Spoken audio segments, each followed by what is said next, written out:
প্রিয় শিক্ষার্থী, তোমাদেরকে সবাইকে জানাচ্ছি অনেক অনেক শুভেচ্ছা। আশা করি তোমরা ভালো আছো, নিরাপদে আছো। আমি আলহামদুলিল্লাহ ভালো আছি। আজকের ক্লাসে সবাইকে স্বাগত জানাচ্ছি। তোমরা বুঝতে পেরেছো আজকের ক্লাসের বিষয়বস্তু। আমি আজই প্রথম বাংলা দ্বিতীয় পত্রের বহু নির্বাচনী প্রশ্ন নিয়ে হাজির হয়েছি।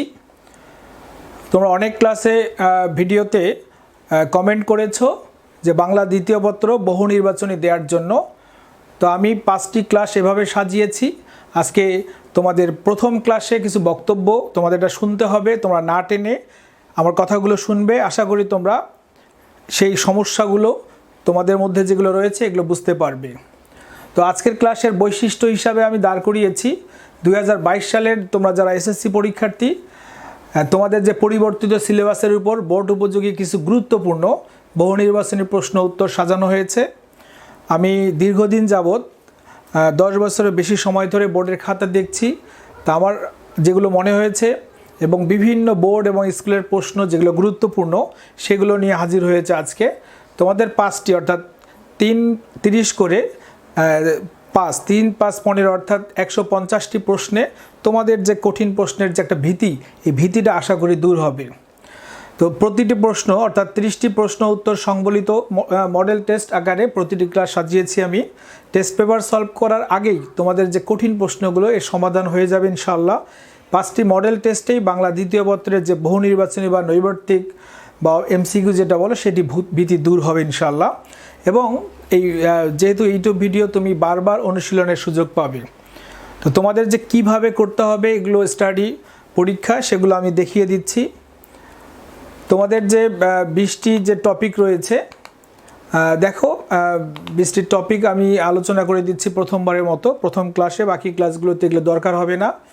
তো অধ্যায় দেখো, দ্বিতীয় অধ্যায়ের প্রথম পরিচ্ছেদে ধ্বনিতত্ত্ব, তারপরে দ্বিতীয় অধ্যায়ের দ্বিতীয় পরিচ্ছেদে ধ্বনির পরিবর্তন এবং চতুর্থ হচ্ছে সন্ধি।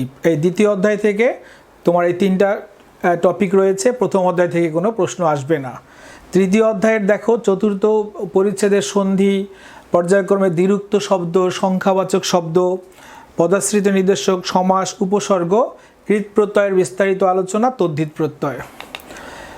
তারপরে তৃতীয় অধ্যায়ের আরেকটি রয়েছে দশম পরিচ্ছেদের শব্দের শ্রেণী বিভাগ। এবার রয়েছে চতুর্থ অধ্যায়ের প্রথম, দ্বিতীয়, সপ্তম, অষ্টম পরিচ্ছেদে রয়েছে পর্যায়ক্রমে পদ প্রকরণ, ক্রিয়াপদ, কারক বিভক্তি এবং সম্বন্ধ পদ এবং সম্বোধন পদ, অনুসর্গ বা কর্মপ্রবচনীয় শব্দ। এবং পঞ্চম অধ্যায়ের প্রথম পরিচ্ছেদে বাক্য প্রকরণ, দ্বিতীয় পরিচ্ছেদে শব্দের যোগ্যতার বিকাশ ও বাগধারা, তৃতীয় পরিচ্ছেদে বাচ্য এবং বাচ্য পরিবর্তন, চতুর্থ পরিচ্ছেদে উক্তি পরিবর্তন, ষষ্ঠ পরিচ্ছেদে বাক্যের শ্রেণী বিভাগ। তোমরা এগুলো পরীক্ষা দেওয়ার সময় কিভাবে দেবে? অনেকে হয়তো এমনি ক্লাসটা দেখলে, তা আমি এভাবে দেখতে বলি না। তো সেটি হচ্ছে দেখো, আমি তোমাদের একটা চার্ট দাঁড় করিয়েছি। তোমরা 1 থেকে প্রথম পেজে শুধু দিয়েছি 1 থেকে 15 এরকম একটা পেজে 1 থেকে 30 পর্যন্ত লিখবে। লেখার পর model 1, model 2, model 3, model 4, model 5 অর্থাৎ এগুলো তোমরা এই মডেল টেস্ট আকারে করবে। যখন তুমি মডেল টেস্ট 1 দেবে, আজকে তোমাদের 1 রয়েছে, 1-এর কী হবে? মনে করো যে প্রশ্ন উত্তর ক হলে ক, খ হলে খ, এভাবে গ হলে গ, তোমরা এভাবে এই পর্যায়ক্রমে 30টি দাগাবে। দাগানোর পর শেষে দেখবে কত পেলে 30-এ। মডেল 2, মডেল 3 এভাবে 5টি। তোমরা যদি মনে করো আরও প্রয়োজনীয় ক্লাস বাংলা ফার্স্ট পেপার ছাড়াও আরও তোমাদেরকে অতিরিক্ত ক্লাস দেওয়া হবে তোমাদের চাহিদা অনুযায়ী। তোমরা মনে করবে এটি একটি শিক্ষামূলক একটি ইউটিউব চ্যানেল রংধনু বাই আবু কাউসার আকাশ, তোমাদের চাহিদা মতো কিন্তু ক্লাস দেওয়া হচ্ছে। তো তোমরা খেয়াল করো এই চার্ট কেন দিয়েছি, তোমরা আগে একটি চার্ট করে নিয়ে তারপরে তোমরা যখন আমি প্রশ্নগুলো বলবো সেই অনুযায়ী তোমরা উত্তর বলবে। দেখো প্রথম প্রশ্ন, বাক্যের অপরিহার্য অঙ্গ কোন পদ? তোমাদের একটু সময় দিচ্ছি। তোমরা কি করবে? 1 নম্বরের কি হবে? ক, খ, গ, ঘ। তো কয়ে বিশেষ্য, খ সর্বনাম, গ অব্যয়, ঘ ক্রিয়া। তোমরা আশা করি বুঝতে পেরেছো উত্তরটা কি হবে। তারপরে আমি বলে দিচ্ছি উত্তর হচ্ছে ঘ ক্রিয়াপদ। তাহলে তুমি দেখো যদি 1-এর ঘ লেখো তাহলে হয়ে গেল, পরে মিলিয়ে দেবে যে তুমি 30-এ কত পেলে। তারপরে দেখো 2 নম্বর, যে সকল শব্দের ব্যুৎপত্তিগত অর্থ ও ব্যবহারিক অর্থ একই রকম তাকে কি বলে? প্রশ্ন দেখো, যৌগিক শব্দ, রূঢ়ি শব্দ, যোগরূঢ় শব্দ, বিকল্প শব্দ। তাহলে উত্তরটা তোমাদের কয়েক সেকেন্ড সময় দিচ্ছি। হ্যাঁ, সেটি হচ্ছে যৌগিক শব্দ। এই পর্যায়ক্রমে এভাবেই তোমাদের প্রশ্ন সাজানো হয়েছে। মৌলিক স্বরধ্বনি কয়টি? 3টি, 5টি, 7টি, 9টি, এরকম তোমার যেটি উত্তর হবে তুমি তখন ক, খ, গ, ঘ যে কোনো একটি ওই তোমার খাতায় লিখবে। তো এর উত্তর হবে গ, 7টি। এই প্রশ্নটা কিন্তু খুবই গুরুত্বপূর্ণ প্রশ্ন, এটা পরীক্ষায় আসে। সবগুলোই গুরুত্বপূর্ণগুলো আমি দিয়েছি। প্রকৃত বাংলা ব্যঞ্জন সন্ধি কোন নিয়মে হয়ে থাকে? সমীভবন, বিষমীভবন, স্বরসঙ্গতি, দ্বিত্ব ব্যঞ্জন। উত্তর হবে, তোমরা বলো। আমি কয়েকটি হয়তো লাইভ ক্লাস নিব, তখন হয়তো একটু মজা হবে। আপাতত তোমাদের এভাবে দিচ্ছি, সমীভবন। এটিও গুরুত্বপূর্ণ প্রশ্ন। প্রশ্ন নং হচ্ছে 5, করণ শব্দের অর্থ কী? যন্ত্র, সহায়ক, উপায়, সবগুলো। কোনটি হবে বলো? দেখো, সবগুলো। তারপরে দেখো, দ্বিকর্মক ক্রিয়ার ব্যক্তিবাচক কর্মপদটি কোন পদ? ব্যক্তিবাচক, এটি খুবই গুরুত্বপূর্ণ। দ্বিকর্মক ক্রিয়ার ব্যক্তিবাচক কর্মপদটি কোন পদ? কোন কর্ম? এটি হচ্ছে গৌণ কর্ম। যেমন বাবা আমাকে একটি কলম দিলেন, আমাকে গৌণ, আর কলম হচ্ছে মুখ্য। এর উত্তর হবে গৌণ কর্ম। আর আগেরটার হচ্ছে সবগুলো। এটি একটু ব্যতিক্রমভাবে সাজানো হয়েছে। 6 নম্বর প্রশ্ন, তোমরা খেয়াল করো যে মেঘ গর্জন করে তবে ময়ূর নৃত্য করে, এটি কোন ধরনের বাক্য?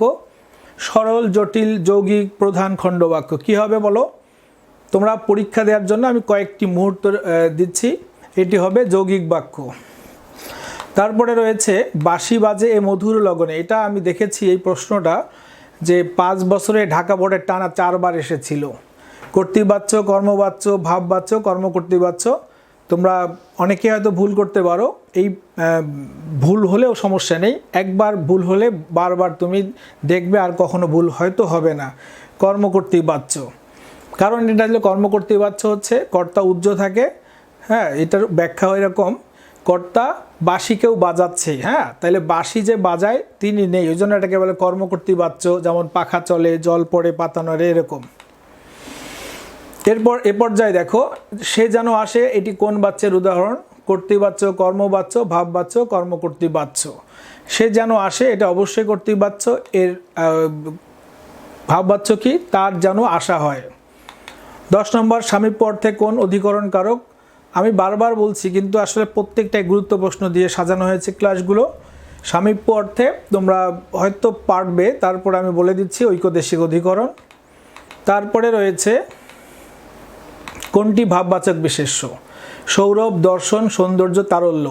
বারবার বলি, এটি তোমরা পরীক্ষা দেবে এবং উত্তরগুলো এখান থেকে তোমরা মেলানোর পরে দেখবে যে তোমরা আগে পরীক্ষা দেওয়ার পর মিলিয়ে নেবে যে ঠিক হয়েছে কিনা। এটি হলো দর্শন। নির্দেশক সর্বনামের পর টাটি যুক্ত হলে কি হয়? এটিও খুবই গুরুত্বপূর্ণ। উৎকৃষ্ট, সুনির্দিষ্ট, অনির্দিষ্ট, নিকৃষ্ট। এটি হলো নির্দেশক সর্বনাম। ওটা যেন কার তৈরি, এটা নয়, ওটা আনো, সেইটাই ছিল আমার প্রিয় কলম, এটি সুনির্দিষ্ট। এ পর্যায়ে তোমাদের রয়েছে মুষলধারে বৃষ্টি পড়ে, খুবই গুরুত্বপূর্ণ। এটা প্রায় স্টুডেন্টরা ভুল করে। কোন বৃষ্টি কোন কারকে কোন বিভক্তি? তোমরা অনেকেই দিয়ে দিবে কর্মকারক। তো কর্তৃকারকে সপ্তমী, কর্মকারকে শূন্য, কর্তৃকারকে শূন্য, অপাদান কারকে পঞ্চম। বৃষ্টি তো এখানে অবশ্যই শূন্য, তবে এটি কর্তা উজ্জ্ব থাকে, প্রাকৃতিক নিয়মে হয়, ওই জন্য এটি কর্তৃকারকে শূন্য বিভক্তি। এটা ভুল হলেও তোমরা স্টার্ট দিয়ে রাখবে, এটা যেন দ্বিতীয়তে পরবর্তীতে ভুল না হয়। মধ্য স্বরাগমের অপর নাম কি? মধ্য স্বরাগমের অপর নাম হচ্ছে, দেখো কি কি: বিপ্রকর্ষ, সম্প্রকর্ষ, ধ্বনিলোপ, ব্যঞ্জনদ্বিত্ব। 2টি বইয়ে দেওয়া আছে। এটি হচ্ছে বিপ্রকর্ষ বা স্বরভক্তি। ক।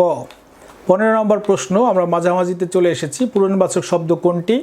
7, অঙ্কে 7, সপ্তম, সাতই। তাহলে তোমরা দেখো, এটি সপ্তম হচ্ছে পূরণবাচক বা ক্রমবাচক, 7 হচ্ছে পরিমাণবাচক, এই 7 হচ্ছে অঙ্কবাচক, 7ই হচ্ছে তারিখবাচক। বাকভঙ্গি কি? শব্দভঙ্গি, নানা ভঙ্গিতে উচ্চারণ, বাক্যভঙ্গি, মুখভঙ্গি। এটি হবে নানা ভঙ্গিতে উচ্চারণ। তারপরে রয়েছে কোন 4টি উপসর্গ বাংলা ও তৎসম উভয় উপসর্গে পাওয়া যায়? আ, সু, প্র, পরা, অভি, অপি, অঘা, অতি, সম, অপ, রাম, গড়, আ, সু, বি, নি। তোমরা তো অনেকে পারবে ইনশাল্লাহ। ঘ হবে আশু বিনি, এই 4টি উপসর্গ বাংলা ও তৎসম উভয় উপসর্গে পাওয়া যাবে। আজকে আসলে ক্লাসটি নবম দশম শ্রেণীর পরীক্ষার্থীদের বিশেষ করে পরীক্ষার্থীদের জন্য হলেও বিসিএস পরীক্ষার্থীদের জন্য খুবই গুরুত্বপূর্ণ। এই প্রশ্নগুলো বিসিএস বিভিন্ন পরীক্ষায় চলে আসে। কারক ও বিভক্তি ব্যাকরণের কোন তত্ত্বে আলোচিত হয়? ধ্বনিতত্ত্বে, শব্দতত্ত্বে, বাক্যতত্ত্বে, অর্থতত্ত্বে। এটা বিভক্তি হবে প্রিন্টিং মিস্টেক, এটি হবে শব্দতত্ত্বে। আচ্ছা, এটি যে কোনো একটা প্রশ্ন থাকে কোনটা কোন তত্ত্বে আলোচিত হয়। প্রত্যক্ষ উক্তিতে গতকল্য থাকলে পরোক্ষ উক্তিতে কি হয়? তোমরা খেয়াল করো, আগের দিন, পূর্ব দিন, পরের দিন, গতকাল। তো এটা অনেকে ভুল করে, অনেকে আগের দিন দেয়, এটি হবে পূর্ব দিন। তাহলে গতকল্যর সঙ্গে পূর্ব আর আগের কথার সঙ্গে মিলবে না। গতকাল থাকলে আগের দিন আর গতকল্য থাকলে পূর্ব দিন, তোমরা খেয়াল করবে। আচ্ছা, তারপরে এলো ময়না কথা কয় না। এটি বইয়ে হয়তো খুঁজে পাবে না বাক্যটি, কিন্তু এটি পরীক্ষায় আসে। এটি বাক্যটি কোন ধরনের?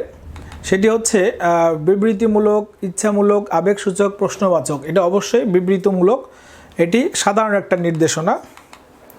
তারপরে রয়েছে দ্বিগু সমাসে সাধিত বর্তী কোন পদ হয়? খুবই গুরুত্বপূর্ণ একটি প্রশ্ন। বিশেষ্য, বিশেষণ, সর্বনাম, অব্যয়। তোমরা চেষ্টা করো, তারপর আমি বলি। এটি হচ্ছে বিশেষ্য। কেন? যেমন 4 রাস্তার সমাহার চৌরাস্তা, শতাব্দের সমাহার শতাব্দী, 3 ভুজের সমষ্টি ত্রিভুজ, এই পদগুলো হচ্ছে বিশেষ্য, নাউন। পদের মধ্যে কোনো ব্যঞ্জনধ্বনির লোপ পেলে তাকে কি বলে? দেখো, ব্যঞ্জন বিকৃতি, অন্তর্হতি, বিষমীভবন, ব্যঞ্জনচ্যুতি। তোমরা চেষ্টা করো, এটি হবে অন্তর্হতি। পদের মধ্যে যেমন ফাল্গুন, ফাগুন, ফলাহার, ফলার। হ্যাঁ, ফাল্গুন শব্দের ফাগুন লটা লোপ পেল, পদের মধ্যে একটা বিশেষ্য পদ, অন্তর্হতি। তারপরে রয়েছে শিকারী বিড়াল গোফে চেনা যায়। গোফে কোন কারকে কোন বিভক্তি? কর্মে সপ্তমী, করণে সপ্তমী, অবদানে সপ্তমী, অধিকর্তায় সপ্তমী। আসলে গোপ যোগ এ সপ্তমী, এটা সবই সপ্তমী। এটা হবে গোপের সাহায্যে, কোনো কিছুর মাধ্যম হলে সেটি হচ্ছে করণ কারক, করণে সপ্তমী। এ পর্যায়ে মন্ত্রের সাধন কিংবা শরীর পাতন, খুবই গুরুত্বপূর্ণ প্রশ্ন। এখানে কিংবা কোন অব্যয়? তোমরা দেখো, অনুকার অব্যয়, সংযোজক অব্যয়, বিয়োজক, সংকোচক।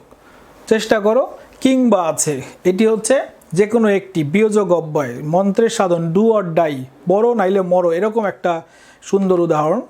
তারপরে রয়েছে 25 নম্বরে কোন বাগধারাটি ভিন্নার্থক? খুবই গুরুত্বপূর্ণ, স্টার্ট দিয়ে রাখতে পারো। দা কুমড়া, সাপে নেউলে, অহিনকুল, রুই কাতলা। দেখো, দা কুমড়া, সাপে নেউলে, অহিনকুল সবই এক অর্থ, শত্রুতা। দায়ের সঙ্গে কুমড়ার কিন্তু বন্ধুত্ব হয় না, সাপের সঙ্গে বেজুর বন্ধুত্ব হয় না, সাপে নেউলে হয় না। তো এটি হচ্ছে রুই কাতলা, এটি হলো ব্যতিক্রম অর্থ। এটি বিসিএসের জন্যও খুব গুরুত্বপূর্ণ। কোনটি উপমিত কর্মধারয় সমাসের উদাহরণ? তুষার শুভ্র, পুরুষ সিংহ, ক্রোধানল, নীলপদ্ম। তুষারের ন্যায় শুভ্র, এটি হবে না, এটা উপমান। ক্রোধরূপ অনল, এটা রূপক। নীল যে পদ্ম, এটা সাধারণ কর্মধারায়। পুরুষ সিংহের ন্যায় পুরুষ, পুরুষ সিংহ, অর্থাৎ উত্তর হবে পুরুষ সিংহ। তারপরে দেখো 27 নম্বর প্রশ্ন, কোনটি অপত্য অর্থে অর্থ প্রকাশ করে? অপত্য মানে সৃষ্টি অর্থে। গুরুযোগ, গৌরব, মনুযোগ, মানব। বেদযৌগিক বৈদিক, এটা আসেনি। শিবযোগ এটার উচ্চারণ শৈব। তাহলে এটি হবে পৃথিবীর সঙ্গে সৃষ্টি, পুত্র অর্থে, সৃষ্টি অর্থে, মনুযোগ ও মানব। আচ্ছা, তারপরে দেখো ক্রিয়ার আকাঙ্ক্ষা প্রকাশক ভাব কোনটি? অন্যায় কাজ করো না, তোমার মঙ্গল হোক, মন দিয়ে শোনো, তুমি এলে আমি যাব। 4টা উদাহরণ, 4টা বাক্যের। এটি তোমরা চেষ্টা করো, আশা করি পেরেছ। এটি হবে তোমার মঙ্গল হোক। আমরা শেষ পর্যায়ে চলে এসেছি। তারণজাত ধ্বনি কোনগুলো? দেখো, বয়শূন্য র, ঢয়শূন্য র, ডয়শূন্য র, ল তালব্য স, ডয়শূন্য র এবং ঢয়শূন্য র, তালব্য স, মূর্ধন্য স। অবশ্যই এই দুইটি হলো তারণজাত ধ্বনি, একটি তাড়না করে উচ্চারিত হয়। র হচ্ছে কম্পনজাত ধ্বনি, আর গাড়ি, রুড়ি, এই শব্দগুলো তাড়না করে উচ্চারিত হয়, এই জন্য এগুলো তারণজাত ধ্বনি। শেষ প্রশ্ন, বিসর্গ সন্ধি কোন সন্ধির অন্তর্গত? স্বরসন্ধি, ব্যঞ্জন সন্ধি, তৎসম সন্ধি, বাংলা সন্ধি। খুবই গুরুত্বপূর্ণ প্রশ্ন, এটির উত্তর তোমরা জানো, না জানলে ভুল হলে অসুবিধা নেই, তোমরা অনুশীলন করবে। এটি হচ্ছে ব্যঞ্জন সন্ধি। তো প্রিয় শিক্ষার্থী, তোমরা আশা করি একটি ক্লাস আজকে দিলাম তোমাদের জন্য, এরকম কমপক্ষে 5টি হবে। তোমরা যদি মনে করো আরও কিছু প্রয়োজন, সেগুলো আমি তোমাদের নিয়ে আসব। এবং মনে রাখবে প্রতিটি প্রশ্ন কোনো প্রশ্নের সঙ্গে মিল থাকবে না। টেস্ট পেপারে যখন সলভ করবা দেখবা এই একই প্রশ্ন কয়েকবার, এটা এভাবে আমি করব না বা করিনি। তোমরা এই যে 150 প্রশ্ন, এখন তো টপিক কমে গেছে, 20টা কমন পড়বে ইনশাআল্লাহ। হ্যাঁ, তোমরা এটা এই ভীতিটা দূর অবশ্যই হবে, ইনশাআল্লাহ হবে। তোমরা কি করবে, পরীক্ষা দেওয়ার পর 10 দিন 15 দিন পর আবার খাতা নিয়ে বসে দেখবে যে তোমার কয়টা হলো। তো দেখবা এক সময় তোমার আর ভুলই হচ্ছে না। আর অবশ্যই এই পড়ার আগে বোর্ড বইটা পড়বে, আর অন্যান্য ক্লাস দিচ্ছি সেগুলো দেখবে। শুধু একাদশ নবম দশম শ্রেণী না বা এসএসসি পরীক্ষার্থী নয়, এখানে বিভিন্ন প্রতিযোগিতামূলক পরীক্ষার জন্য এটি একটি গুরুত্বপূর্ণ ক্লাস। এরকম আরও অনেকগুলো ক্লাস নিয়ে হাজির হব তোমাদের চাহিদা অনুযায়ী। ততদিন তোমরা ভালো থেকো, সুস্থ থাকো, আমার জন্য দোয়া করো। যারা তোমরা সাবস্ক্রাইব করেছো অসংখ্য ধন্যবাদ। যারা করনি, তোমাদের প্রয়োজনে তোমরা সাবস্ক্রাইব করবে, শেয়ার করবে এবং আমার অনুপ্রেরণা বাড়বে। আমি তোমাদের জন্য চমৎকার কিছু ক্লাস নিয়ে আসবো। তোমাদের সবাইকে অনেক অনেক ধন্যবাদ জানিয়ে শেষ করছি। আল্লাহ হাফেজ।